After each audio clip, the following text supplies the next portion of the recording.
guys, it's Morgan, and it's the third and last day of BroadwayCon 2022.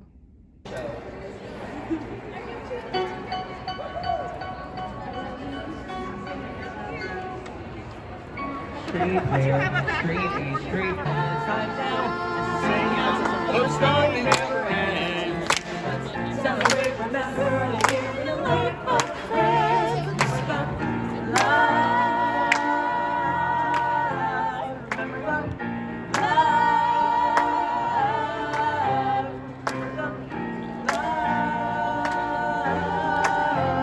measuring love, measure your life in love.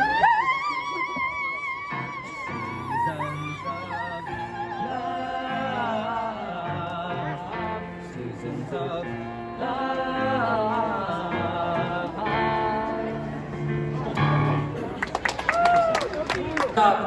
An Emmy award-winning producer and a TikToker that you all know and love, Jesse Wills.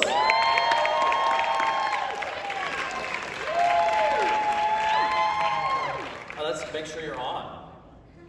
Hello. There you are. You're an Emmy award winner, Jesse. What does that even freaking mean? Oh gosh. So I won for innovation in interactive media.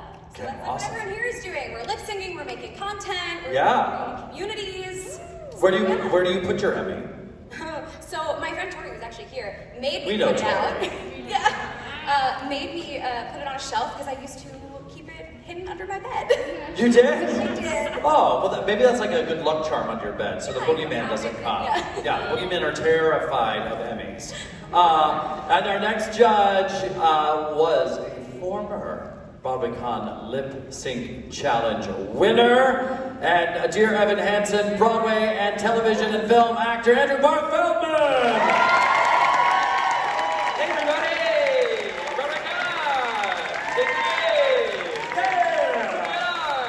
So we were talking about it, somebody's life is going to change. That's after exactly this. what happened to me. Absolutely. So before the lip sync battle, no one knew what an I was ABF nobody. was. I was nobody.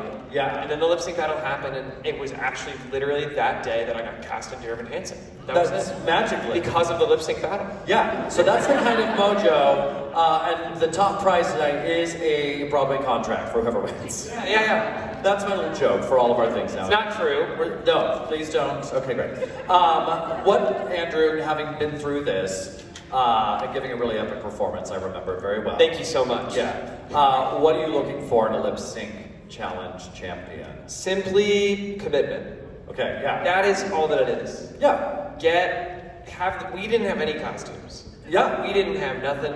I just Boxing. blacked out. Yeah. And did it, and that's how we won, I think. Yeah. You gave it all you got. Really, I'm looking for unhealthy choices. I'm looking for people to black out, pass out, maybe. Great. Because you got to leave your all on the stage. This is an unforgiving industry. Lip sync. And Lip sync is an unforgiving industry. That's right. Leave it all on the stage, okay? No, just have fun, everybody. Go to your seat and get ready. Here we go. Andrew Mark Feldman and Jesse Wills. All right, they're going to make some fiendishly fun decisions coming up.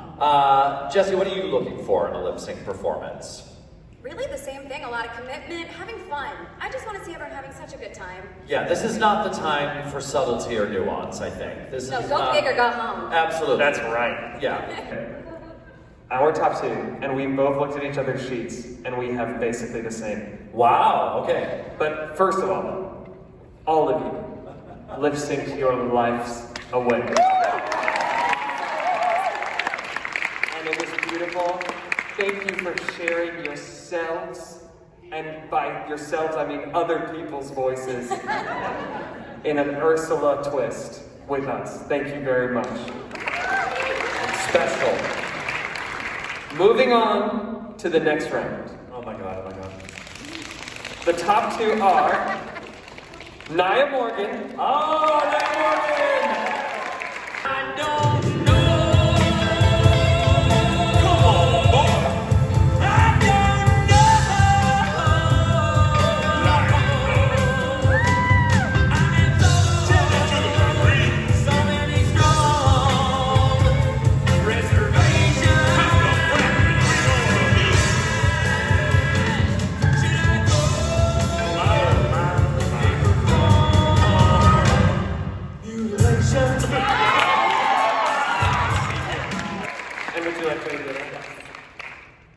and Kaylee.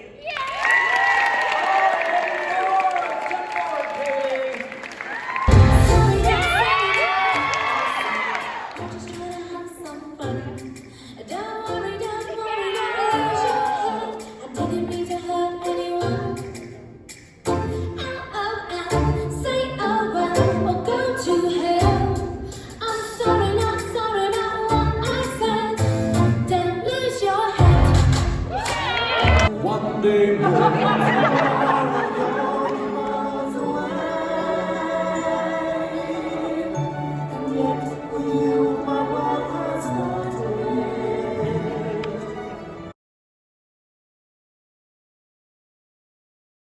exciting. I give it to you, judges. Well, before anything else, Yes, please. we have to give real honor to someone who stunned us and surprised us today, and that is Ben Cameron. Ben, you're not third. Oh. So sorry. I was gonna do a bit that you were third, and then we found out that there really was a third, and so we went with our real scores. So I should put this back. But I did write on my page 100 points for Ben. Because you held down that Thenardier track back there in One Day More. That was fantastic. For our lovely honorable mention. Thank you very much. I feel honored to be mentioned. You should be. But first, we do have a third place winner that was eliminated in the first round. And that third place award goes to Dara.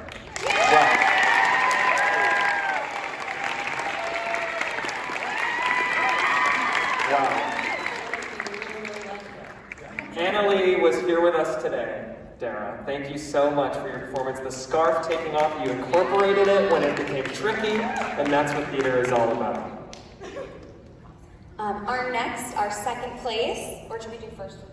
I guess second place first. Let's do that. Okay. Our second place, your attitude shined, Kaylee. You did so Kaylee. good. And you kept up with it without knowing the song choices for the final one. You didn't know the song choices, but you said, I am Jean Valjean. This is what's happening right now, and it was spectacular. And we are proud of you and thankful for your performance.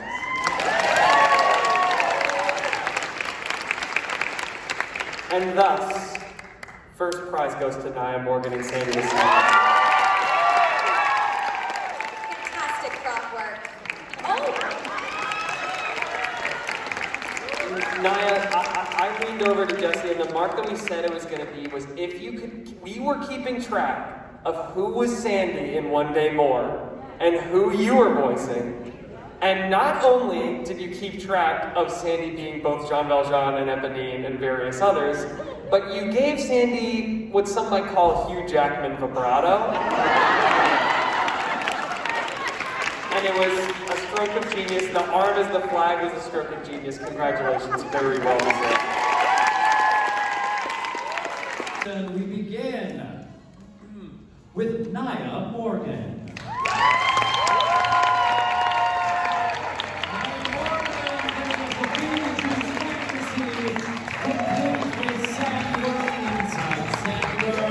You'll see Beetlejuice's writings That's pretty sensational. It is worth noting that Nia just won our lip sync battle. Next up, for your consideration, Cara Ritchie and Andrew Jernigan. Giving us the Past the Point of No Return, Phantom Realness.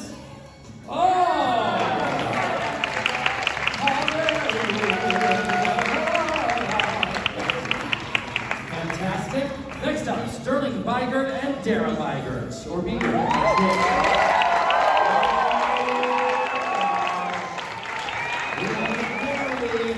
Also, this dress is made completely out of playbills from head to toe. Absolutely. And Madame Morrible is also pick up of Wicked merchandise. And what? Playbills, of course. Unbelievable, you two.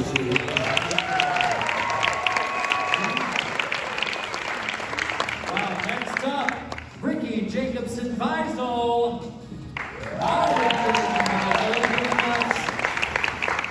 Janet Vandenberg, is that what's happening?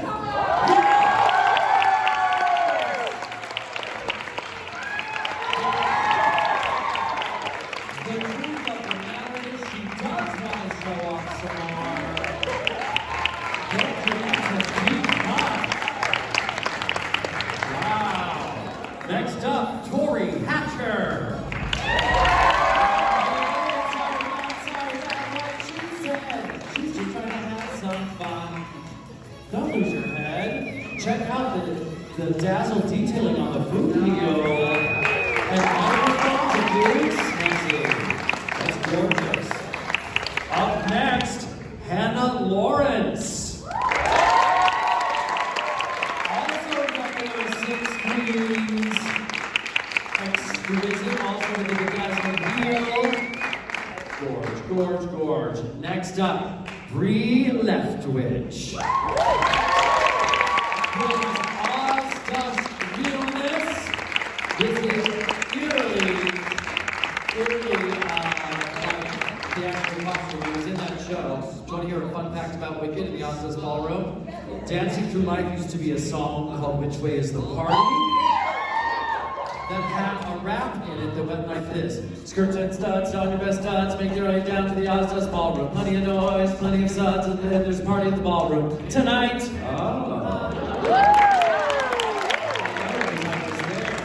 Next up, Beck N.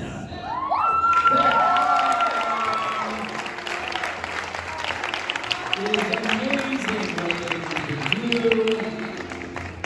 And next up we have Sophie Kelly. Please, whenever you enjoy, Sophie, but please do not feed the plants, no matter what they promise you. Up next we have Mandy. Oh, Mandy!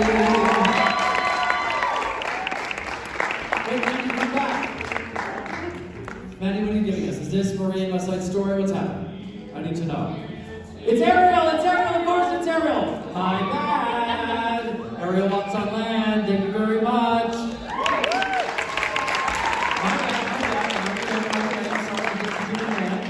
Welcome Katie Forth to our stage.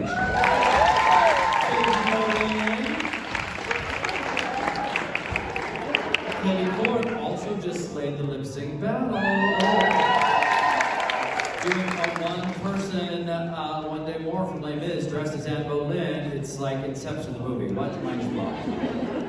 Up next we have the Martin family.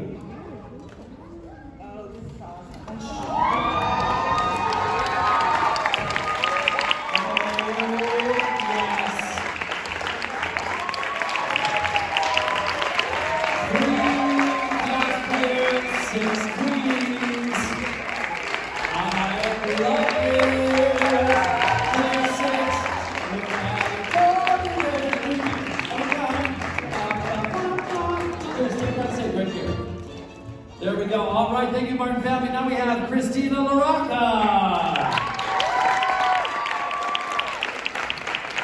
Oh, I see what's happening. We have Elphaba. That's right. We have Elphaba equal parts Elsa, equal parts Elphaba. All men sell all the time. Next up, we have Snow Circling McCurtain. Is that not right? Are you Rain? It's Regina George. Are you Dan? No. Are you Trisha? Yeah. All right, next up.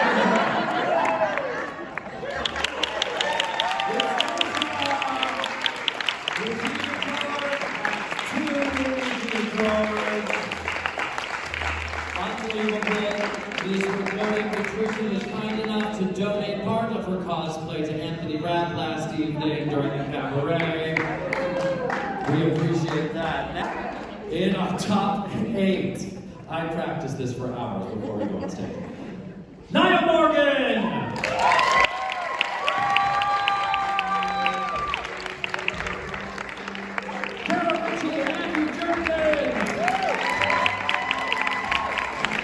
Sterling and Sarah Myers!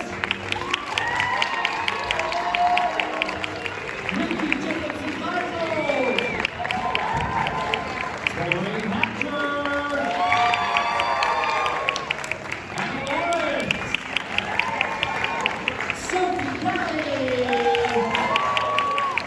And, let's all take a step down, the Martin family!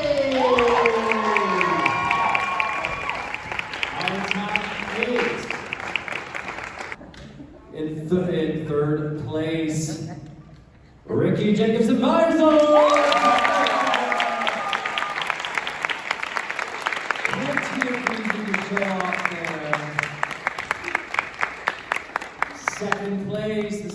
hard choice for you guys.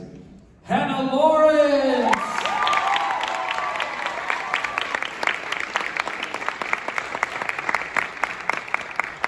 And the new BroadwayCon cosplay champions, Sterling and Daryl.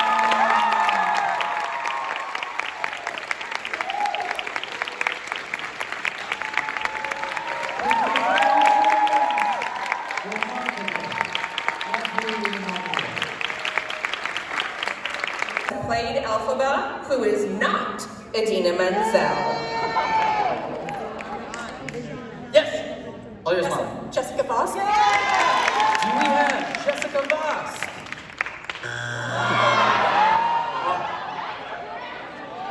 All right, Susan. Shoshana Bean. Good choice.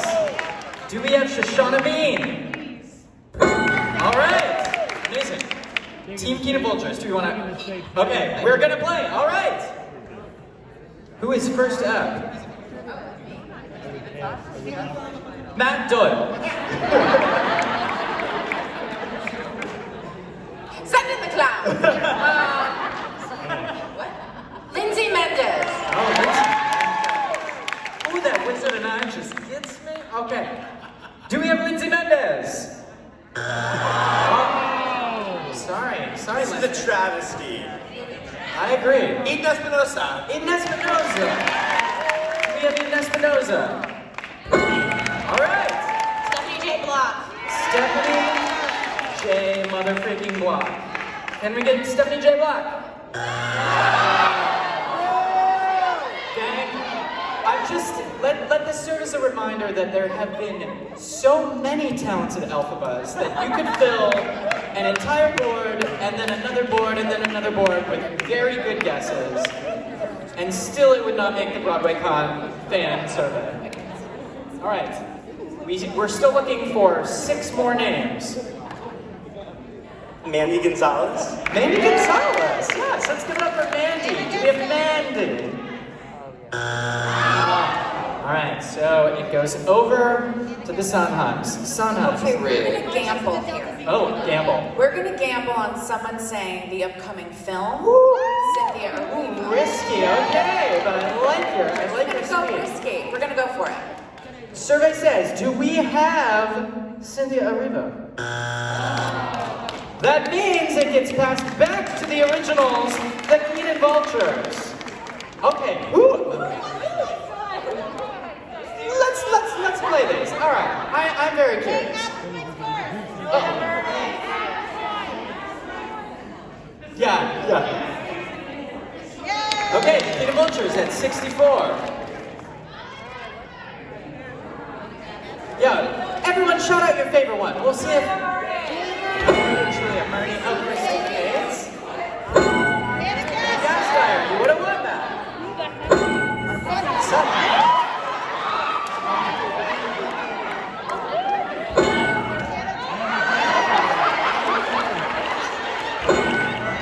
Jackie Burns.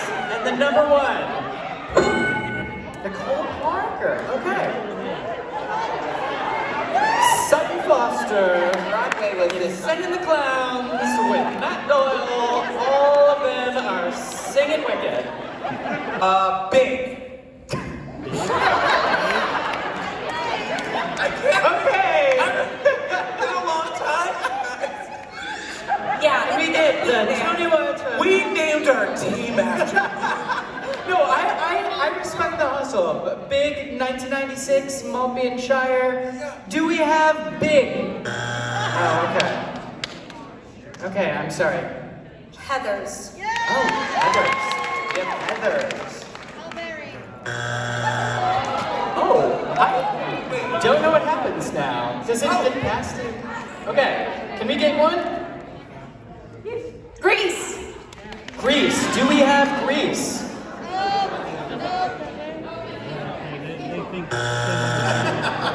Look out, y'all. Cutthroat here. Can we get another testament to how many great movies have been turned into? Beauty and the Beast. Oh, sure, Beauty and the Beast. All right. Pretty Woman. Pretty Woman. Do we have Pretty Woman?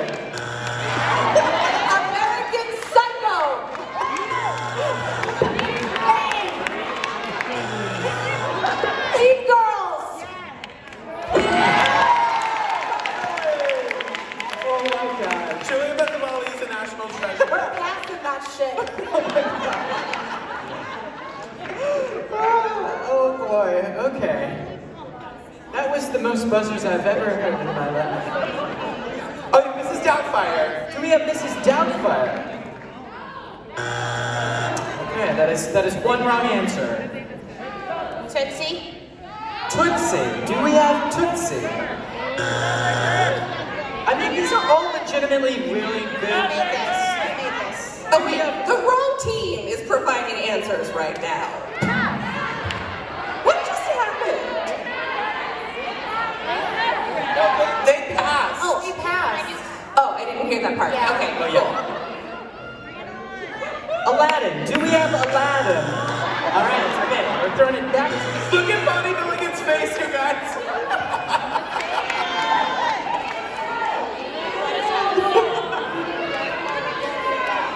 We're not telling you what we said.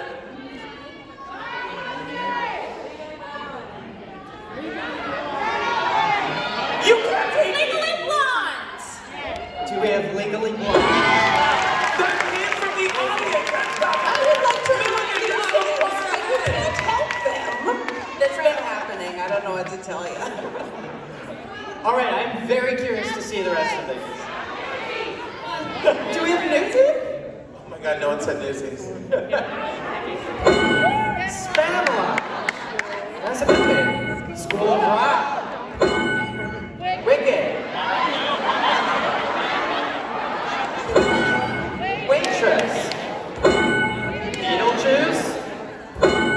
Hairspray. There are a lot of good adaptations. Wicked is not one of them, but as we said, Wicked was a book. Wow, this is. yeah. Honestly, these answers should have been vetted because I'm like wounded. I'm gonna throw us a bone on this one, and this is like the first round ever where all of the answers are legitimate.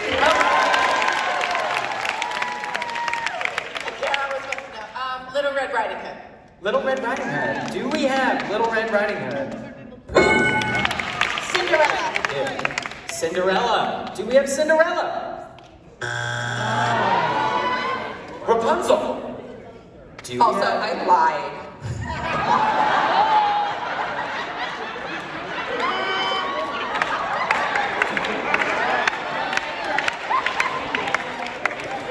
Do we have Rapunzel? Jack. Jack, a great guess. Do we have Jack? Oh, great. The most popular. The baker. The baker. Do we have the baker? Oh, yes. All right, so we have 3 more answers. Possibly 3 of them are Into the Woods characters, and possibly... The Princes. The princes, yeah. No need to be specific. Okay. All right, so it goes over to the Sondheims. If you get 1 answer correct, this is yours to steal. We're gonna go with Milky White. A strong choice. And a crowd favorite, it seems. And we get Milky White. Oh! All right, so Sondheim wins. That's also my friend, just so you know. Kennedy Kanagawa making his Broadway debut. Here, let me pick that up for you. Very proudly. Very excited. All right, I'm very curious to see the rest of these. Can we get the rest of the board answers? This is the one I lied about because I can't read. Kinda. There's kind of a grandfather. I know it's a grandmother. Oh, the wolf. Yes. Which is technically one of the princes, but we needed to be specific, so. And now, the most difficult question ever posed at BroadwayCon Family Feud. Your chance to prove how much you love Broadway. The question is, name a Broadway theater. This is taking discussion.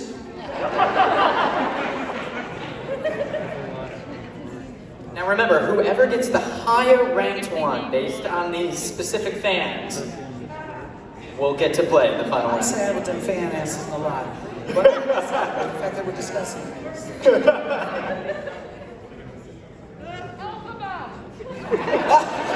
Yes, that's a theater. There you go. The Alphabet Theater. If Diva keep going the way she is, she might just get that. You never know. And I, for one, will not be mad with her.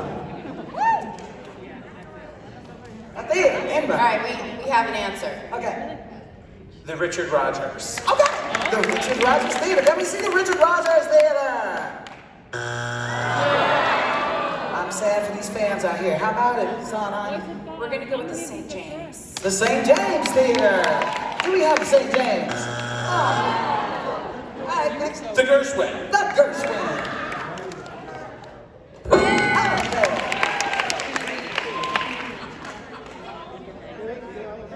We don't know, you don't know. The fans answered this jump, so who knows what they said. You know, if Sondheim wrote Wicked, then we all in trouble, so that's because I can't help you. The Fosse question wore me out. I was like, dear God in heaven. So, whatever. Y'all need to do some homework. Google some show. What do we do now? Pass the play. Pass the play. Oh, pass the play. Winter Gardens. We'll play. Gonna play. All right, they're gonna play. I'm giving you your mic. Winter Gardens. Actually, we still need another attempt from the Sondheim family. Oh, because we're trying to get higher. All right, can we get higher? The Nederlander. Thank you. Dude, none of y'all say rent for your favorite show, you know. Idiot. So now what rules, lady? They got it? Correct. Now the Keenan-Bolgers have the opportunity to name as many theaters as they can without getting 3 wrong. Okay, and do I give him his microphone back now? Say now. Oh, yeah. The Winter Gardens. I know this show, I love this show. I just don't have my Steve Harvey pimp suit on because I would have expected that. The Winter Gardens. Winter Garden! Dee, dee, dee, dee, dee, dee, dee, dee. See Winter Garden. Woo! It's cast for 25 years, baby. The August Wilson Theater. Newly named, yeah. August Wilson Theater. And... Oh, see. Circle in the Square. I don't know. Yeah, that's the problem. Broadway Theater. The Broadway Theater. And there you have it. The Broadway Theater. All right. Wicked. Mahone. Here's your chance to sweep it off. Madison Square Garden. Y'all can say AMC Theater for all these people really.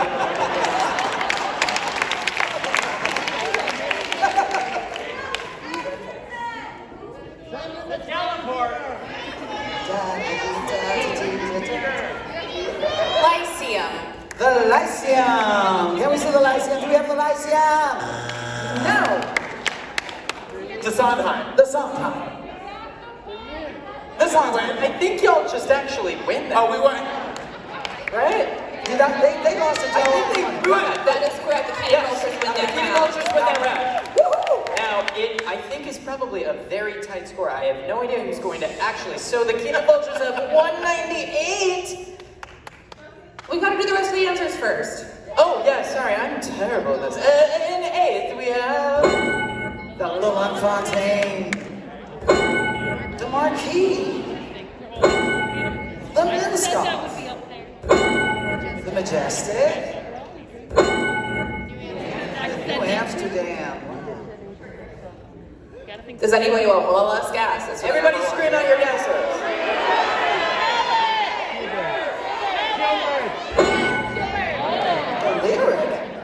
Okay. That's really bizarre. Okay. I know, that one, I'm always used to like the Ford's Theater. And it, For real, that's no lie. I did, weirdly, when we had that reunion, I feel like anytime you do a 10-year reunion, like when you go back to high school and you're like, whoa, that person looks very different. The Newsies, we learned how to moisturize very well. Those did well. Snatch faces still. That's right. Do you have a favorite Newsies memory? Oh man, you know, we got to do some amazing press opportunities. Like I just remember performing on A of all the Tony Awards, which is just like nothing beats performing on the Tony Awards. It is so scary. Like I'm getting nervous now, just even like remembering it. And you know, when we did The View and when we did Dancing with the Stars and Good Morning America, just those experiences where we got to take our little show and blast it on a national and worldwide stage, those were the moments that felt so surreal, that it felt so much bigger than I ever thought it could be. So that's what's coming to mind right now. But there's so many memories, and I can't believe it's been 10 years. And it all at once feels like a lifetime ago, and it also feels like it was just yesterday. And I will say, you know, I'm getting to see like all these schools and groups across the country and the world that are doing Newsies now that it's out for licensing. And it just makes my heart sing to see like the next generation get to experience what we experienced with the show, because it's just one of those shows that is so special, and it just bonds you. Just knowing you did a production of Newsies, and then like meeting a friend who also did a production of Newsies in a different time and place, you're just bonded, because like, you know, you did Hawk and Papes. You just, you know, it just bonds you. It really is the best time. Is anyone in the audience, has anyone here done a production of Newsies? All right. It's good.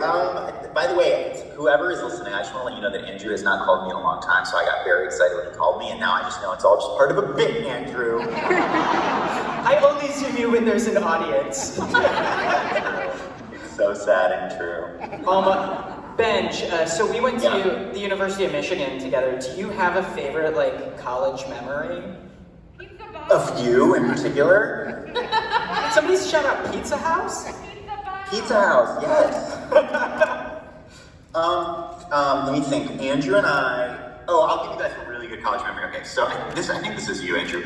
I love throwing parties, and I threw a party my senior year where everyone had to dress however they dressed in middle school, and I asked my bestie, Andrew Keenan-Bolger, if he would help get party supplies that would like evoke what it would like feel like to be back in middle school. So like, you know, I thought he was gonna go get like poster boards and, you know, like whatever like cute little things that you get like that feel like they're middle schooly. What else like would one get? I don't even remember, but things that felt like they were like very like, you know, early 2000s. We also went to middle school like in the 90s, so like Tamagotchis and like slap bracelets, things that were very middle school party. Totally. So I'm like planning the party, like getting the food all, whatever, and I gave Andrew my credit card, which I should not have done, because he just like went crazy and like bought all of these like supplies. But one of the things that he came back with was a living, live gerbil. And the reason was because he was like, don't people have gerbils? Doesn't that feel like something that people did in middle school? And I was like, wait, we're at a party now, and now we all have to take care of this gerbil. We all have to caretake this gerbil for like the rest of our college experience. In my defense, what is more middle school than a gerbil? It's pretty middle school, but literally we all then had like a pet gerbil that we shared because Andrew bought it for the middle school party. Yeah. I always named the gerbil after a musical. We have to know that now. Oh God, what was that gerbil's name? I don't know, but I feel like it should be something. I don't know, Jen, Tepper, come up with something good. I do remember at the time it being, I thought it was hilarious, and then being like, oh, I guess that was sort of problematic to like buy a gerbil for a party. And I'm realizing it was also problematic for me to just fully use your credit card like at the Walmart and being like, swipe, it's for Bench's party. Yeah. Problematic and Keenan-Bolger strikes again. You can probably contact American Express and be like, there's some charges I did not approve, such as one gerbil and gerbil cage. Yeah, no, that's a real story though, guys. I did not prep this, so I just said whatever came to mind. Sorry, Andrew. And having a work session today, but was really excited that I was invited to join all of you. Yeah. Well, BroadwayCon is very excited to see you on screen, and there was a lot of trying to help with that, so people are excited to talk to you. Do you want to tell us, you have a very exciting show coming to Broadway this coming season. You want to tell us about that a little bit? Yes, I have Almost Famous coming. We were at the Old Globe in just before the pandemic in the fall of 2019, and so it's been hard to be in pause, but I've just been sort of looking forward to getting a chance to share it with everyone, and now that everything is moving forward, there's momentum, getting back to the material and getting to hear it again and live in it is just the greatest gift. And when the show was announced and I was sort of walking around with listening to Everybody's Coming Together, which was something we recorded in February of 2020, it just felt so emotional because during the pandemic, when I would be listening to it, there's that question of when is this going to happen? When are people going to get to hear this piece that I've been so fortunate to work on? And now that it's actually a reality, it's quite emotional. I'm sure we have so many Spelling Bee fans here. Would you want to share any memory that might come to mind, a favorite story from that show? There's so many. I mean, there was one time, well into the run, into the first year in the Broadway run, where they were holding the matinee because there were about maybe 50 or 60 people still that were late, and so they were like, we're gonna hold the show because there's so many of them. And so they held it, but then they said, you know, eventually we're gonna have to go, so we were about 15 minutes late, and then about 15 minutes after we started, they started coming in, and it was an entire pack of Boy Scouts streaming into the show. And so, of course, in Spelling Bee, there's no fourth wall. And so suddenly, I remember it was so obvious, and the audience can see each other at Circle and Square. I kind of stood up and went like this. I was like, you know, they all started screaming in, and so the whole show became like about playing to like the 40 Boy Scouts that just walked in uniform. So it was pretty hilarious. You know, I was magnificent. How many folks in the BroadwayCon audience have gotten to see or hear Strange Loop?